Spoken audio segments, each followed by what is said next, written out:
On va vous donner un peu une vision d'un service provider aujourd'hui, pas forcément pour vous vendre notre cam, mais vraiment avoir une vision différente.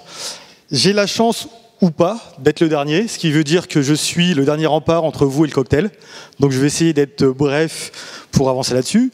Mathieu Paonessa, je suis le responsable de la business unit chez Jaguar Network. Pour ceux qui ne nous connaissent pas, Jaguar Network, on n'a rien à voir avec les voitures, même si on prend régulièrement des tickets au support pour avoir le prix des plaquettes d'une XJ de 2001, mais on n'est pas capable de vous en vendre. On est une société créée en 2001, principalement dans le milieu des grands comptes, des entreprises. On ne fait pas de grand public. On fait de l'hébergement, tout ce qui est les métiers d'un provider. Donc provider de services Internet, LAN-to-LAN, connexion Internet, VPN d'entreprise, on fait de la voix. On fait du data center, de l'infrastructure. Cette infrastructure, ça va de bêtes mètres carrés dans des data centers jusqu'à de l'application complètement infogérée. On vous fournit le hardware, le storage, et on infogère l'OS, voire l'applicatif. Tout ça sur notre réseau et sur une trentaine de sites en France, en Europe et aux États-Unis. Pour ceux qui étaient dans une grotte ces dernières années, je vous ai quand même mis la définition Wikipédia du cloud computing ou de l'informatique en nuage, si on veut bien parler français. Mais finalement, ce qui compte, c'est de se dire, c'est peut-être la première fois dans notre industrie où Madame Michu, ménagère de moins de 50 ans, c'est ce qu'on fait. Quand vous alliez voir votre tata il y a quelques années, que vous lui disiez, je fais de l'informatique, je fais du pentest, je suis admin DBA, et vous regardez avec des yeux, elle fait « Pardon, qu'est-ce que tu fais ? Tu travailles dans un ordinateur, c'est ça ?» Non, maintenant, Madame Michu, elle sait ce que c'est que le cloud. On lui a rabâché tout ça à la télé. Elle sait que si elle met ses photos, elle peut finir comme je ne sais quelle star à poil dans Voici. Il y a des risques. Mais la grande question, c'est comment est-ce qu'on en est arrivé là ? Qu'est-ce qui fait qu'aujourd'hui, monsieur ou madame tout le monde sait ce que c'est que le cloud et comprend ce milieu ? Alors, la meilleure solution, écoutez, on est en 2015. Lexus vient d'annoncer qu'ils avaient sorti un hoverboard. Je vois franchement pas de meilleure solution que prendre notre DeLorean. Même si on ne fait pas de bagnole chez Jaguar, on a quand même des DeLorean. Et on va aller faire un petit tour dans le passé. Donc, on va retourner dans les années 90 et voir ce que c'était l'IT des années 90, avec notamment la fameuse salle informatique. Ça, c'est quand vous aviez un peu de moyens. Pour les autres, c'était le placard ou le cafouche, pour parler régional. Une salle qui souvent est très peu sécurisée en termes d'accès, en termes d'énergie, en termes de clim, en termes d'environnement. Si vous aviez besoin d'espace, c'était très compliqué d'avoir de l'espace en plus. Ça vous demandait énormément d'investissement, énormément de coûts opérationnels. Si votre clim elle tombait en plein mois d'août, là, il fallait vite courir et appeler qui vous vouliez. Et encore, ça, c'est si vous étiez une boîte un peu IT en informatique. Si vous étiez l'agence du coin immobilière ou quoi que ce soit, le serveur, il était dans le placard avec les balais, quoi. Donc on n'avait absolument pas de flexibilité sur tout ce qui était ressources. Par contre, la plupart du temps, on maîtrisait le design, modulo, le consultant qui était passé là vous vendre la solution, et l'architecture, donc plus ou moins la sécurité. Mais bon, on avait un patch un jour. Si mes amis qui ont fait les démos avant passaient un mois après, ils rentraient. Si on va un peu plus loin, on arrive dans les années 2000, au data center. Là, on a eu des environnements qui étaient sécurisés d'un point de vue physique, en termes d'énergie, en termes de clim, en termes d'accès. Mais ce besoin, ça a été possible avec l'arrivée de la fibre optique. On a eu du très haut débit, de l'accès entre l'entreprise et le data center, et du coup, il n'y avait plus aucun intérêt à héberger tout en interne, mais en déporter une partie. On réduisait énormément nos coûts d'investissement et d'opérations environnementaux. Par contre, l'IT, c'était toujours pareil, quoi. Fallait acheter des serveurs, acheter du stockage, acheter du réseau. J'ai un nouveau projet, j'ai besoin de serveurs. Va falloir investir. C'est pas toujours facile pour beaucoup de sociétés. On a eu fin des années 2000, beaucoup de simplifications, notamment avec des outils de virtualisation, que ce soit des outils type Xen dans du libre, du VMware ou des choses comme ça dans du payant. Mais on avait quand même des gros problèmes d'investissement. Là encore, on maîtrisait plus ou moins le design et donc la sécurité. À la fin des années 2000, vous n'êtes pas sans savoir qu'on a rencontré une bonne crise, et tous nos amis DAF financiers nous disaient « oulala, faut plus investir. On n'a plus de sous, tu vas arrêter de me demander des serveurs, du stockage tous les 4 matins, on peut plus. » Et donc là, on a eu le rêve des années 2010, des data centers qui étaient dans les nuages, avec un beau ciel bleu, où il faisait toujours beau, qui était le cloud. Et ce qui était en fait principalement le bonheur des financiers, puisque vous n'aviez plus d'investissement à faire. J'achetais de la ressource à la demande, je la résiliais à la demande, que ce soit du stockage, plus de RAM, plus de CPU, j'avais juste à mettre mon curseur, clic, clic, clic, et j'avais toutes mes ressources et tout ce que je voulais. Alors par contre, si c'est du cloud public, 9 fois sur 10, vous n'avez aucun moyen d'influencer sur le design. C'est vous achetez, vous n'achetez pas, vous prenez ce qu'on vous offre. Dans un cas de cloud privé, vous pouvez discuter avec votre fournisseur, quel qu'il soit on-premise ou dans un data center, pour influencer sur le design des choses. Mais les grosses questions, c'est que la plupart des gens aujourd'hui vont acheter du cloud. Mais ils ne vont pas demander à leur fournisseur comment est-ce que vous faites votre cloud. Quels sont les risques que je comprends? Je viens du monde du réseau, donc la première chose qui me vient à l'esprit, c'est les risques réseau. Est-ce que je me retrouve dans le même VLAN que tout le monde? C'est-à-dire que si je mets bêtement ma carte réseau en promiscuous, que je commence à faire du Nmap dans tous les sens, est-ce que je vois mes voisins? Est-ce que je peux intercepter du trafic? Ou est-ce que mon cloud provider me segmente vis-à-vis de d'autres clients? Est-ce que je peux avoir plusieurs VLAN pour avoir des architectures avec un front, un back, bouger mes risques? Est-ce que je peux avoir ce qu'on appelle du private VLAN pour ceux qui ne font pas du réseau? Dans un même VLAN, mes machines, si elles souhaitent communiquer entre elles, elles sont obligées de passer par leur gateway ou leur firewall. C'est-à-dire qu'un attaquant qui pénètre une de mes machines, est-ce qu'il peut faire du rebond vers une deuxième machine ou est-ce qu'il est cantonné à sa machine sans pouvoir passer par de la ressource sécurisée? Pareil dans mon LAN. Aujourd'hui, j'ai que de la virtualisation. La pizza box où vous avez l'OS installé directement sur la machine devient de plus en plus rare. Tout le monde va passer par une couche d'abstraction. Si j'ai des VM à gogo, est-ce que je peux changer mes Mac de VM? Parce que l'attaquant va éventuellement vouloir passer une Mac tierce, intercepter du trafic.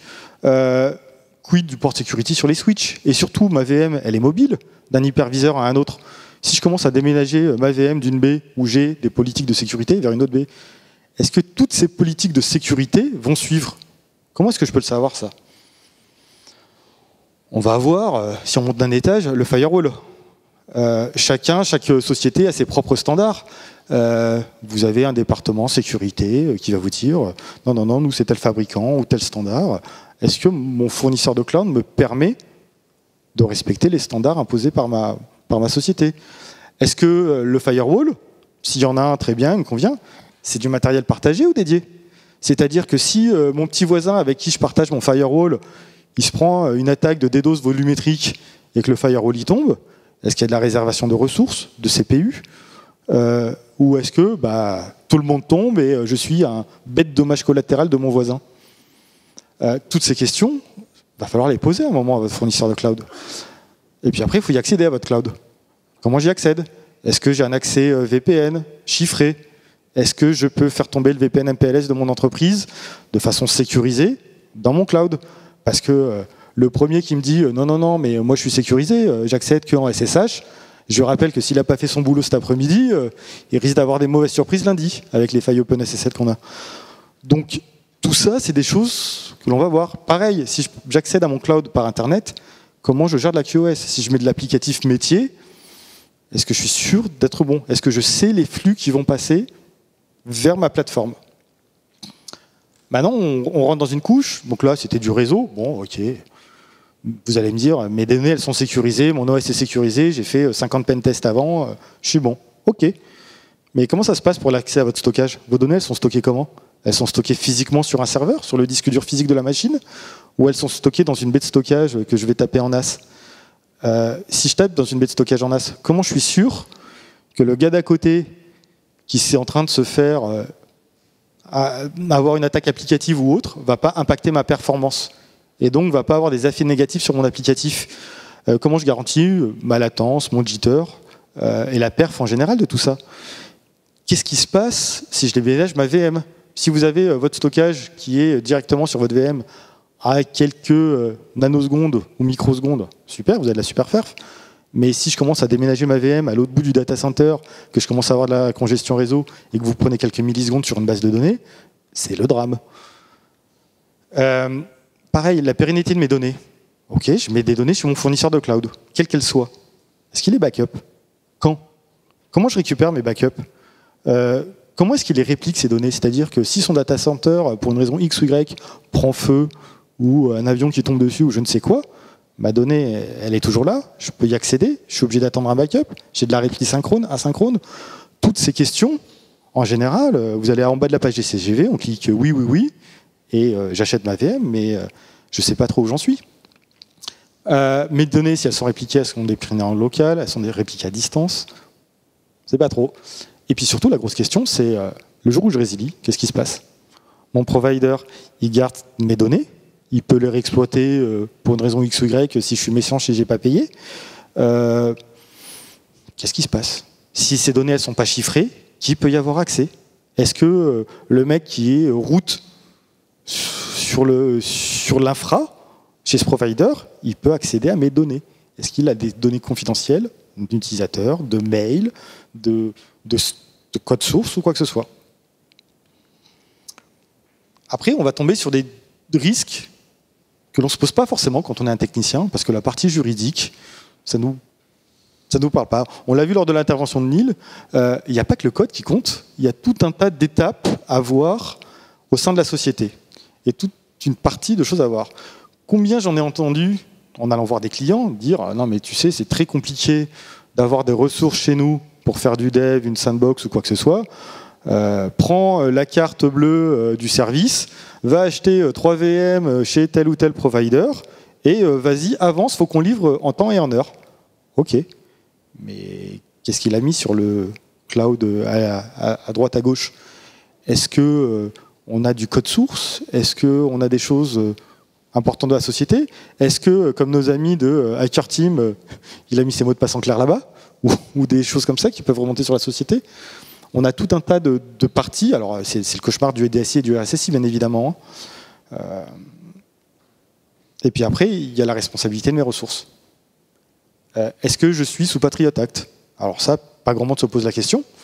Mais si vous travaillez avec un fournisseur de cloud américain ou un fournisseur de cloud européen, mais avec des capitaux américains, vous êtes sous Patriot Act. C'est-à-dire que légalement, la NSA et tout un tas de petits copains aux États-Unis ont accès à vos données. Et peuvent en faire ce qu'ils voulaient. On sait très bien que dans les années 90, sous la présidence Clinton, tout a été réorienté pour faire de l'intelligence économique. Si vous êtes une start-up française prometteuse et que vous avez un petit concurrent aux États-Unis qui est là, vous êtes sûr que vos données ne vont pas finir à l'extérieur à aider votre petit concurrent à être meilleur? Pareil, si je suis hébergé dans un pays tiers, est-ce que je suis en accord avec ce pays? On l'a vu avant que la loi française change il y a quelques années, les sites de jeux en ligne étaient interdits chez nous. Moi, fournisseur suisse, c'est légal dans mon pays, je viens installer un site de jeu en ligne, manque de bol, mon cloud, il est hébergé en France. J'en ai aucune idée de ça. Moi, j'ai cliqué en ligne sur un site .ch et j'ai hébergé ça. Par contre, je suis sur le coup de la loi française, c'était illégal. Il y a tout un tas de choses qui sont illégales d'héberger en France ou dans tout autre pays. Si vous ne savez pas physiquement où et sont hébergées vos applications, vos données, vous avez ce risque. Et quand vous allez voir vos amis juridiques, ils vous disent bon, comment ça se passe l'hébergement en Irlande ou dans tel pays? Il va vous regarder, il fait, tu sais, j'ai déjà assez de mal avec le droit français, on nous en sort tous les jours, si en plus je dois gérer le droit de tous les pays du monde, je m'en sors plus moi. En cas de litige, qui est-ce qui arbitre un litige entre vous et votre fournisseur de cloud? Parce qu'il n'a pas respecté les SLA, parce qu'il a perdu votre donnée, comment ça se passe? Si c'est pas hébergé en France, j'en sais rien. Et puis, bien évidemment, toute la partie espionnage industriel dont on a parlé. Alors vous dites, oula, il a alarmiste le monsieur. Il n'arrête pas de me dire, faites attention, faites attention, faites attention.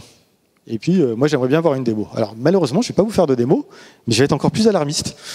Parce que on est dans le brouillard pur de la virtualisation. Donc, quand on a une partie système, que ce soit un Linux, un Windows, ou quelque OS que ce soit, et qu'on va lancer un pentest, que ce soit une machine physique, du virtuel, on a toujours notre couche OS, notre couche applicative, et ainsi de suite. Mais quand on rentre dans le monde de la virtualisation, comment on sait ce qu'il y a dessous? Aucune idée. Quelle que soit la couche software utilisée, j'en sais rien. Si mon hyperviseur, quelle que soit la technologie, n'est pas à jour depuis 5 ans, parce que mon cloud provider n'en a rien à battre, comment je peux le savoir? Je n'ai pas accès à tout ça, moi. C'est complètement invisible. Moi, j'ai juste accès à une VM. Alors, j'ai bien fait mon job, j'ai fait mes pentests, ma responsabilité de sécurité, j'ai vérifié que mon code était bon, je suis à jour dans ma VM. Vous savez, si l'hyperviseur en dessous, il est trouvé, rien n'empêche d'ouvrir un terminal à distance sur votre VM, et je suis en local. Et après, c'est la fête. Je reboot la VM en single, et bonne journée tout le monde. Donc, de votre VM, vous n'allez pas avoir grand-chose. Alors, je vais vous passer, vous allez faire quelques tests réseau basiques. Vous allez regarder, est-ce que le firewall devant est à jour? Est-ce que mon LAN est OK? Mais c'est vraiment très peu, quoi. Alors, qu'est-ce que je fais? La première chose, c'est j'éduque. J'éduque mes ingénieurs, j'éduque mon DSI, j'éduque mon département juridique. Prenez conscience que l'éducation, c'est ce qui va être primordial là-dedans. Comment je vais faire que l'équipe de dev qui a la bourre dans son projet, qui a besoin de ressources, va pas aller acheter une VM à droite, à gauche, poser son code source et risquer l'avenir de la boîte là-dedans. Comment j'évalue les risques de mes données? Toutes les questions que je vous ai posées, je suis incapable d'y répondre pour vous. Parce que chaque société a ses propres contraintes, a ses propres règles de sécurité, a ses propres métriques. C'est à vous, moi, en tant que service provider, mon rôle, c'est de vous avertir, de vous dire voilà quels sont les risques, et à vous de vous dire oui, ça c'est bon, ça, bon, j'y vais avec, c'est pas bien grave, et ainsi de suite.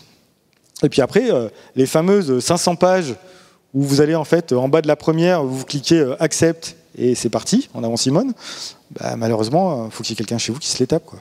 Qui les lise, qui comprenne quels sont ces risques, et derrière, allez voir votre provider, posez-leur les bonnes questions techniques. C'est pas parce qu'il a un super logo, je suis compliant avec X, Y ou Z, qui fait tout, quoi.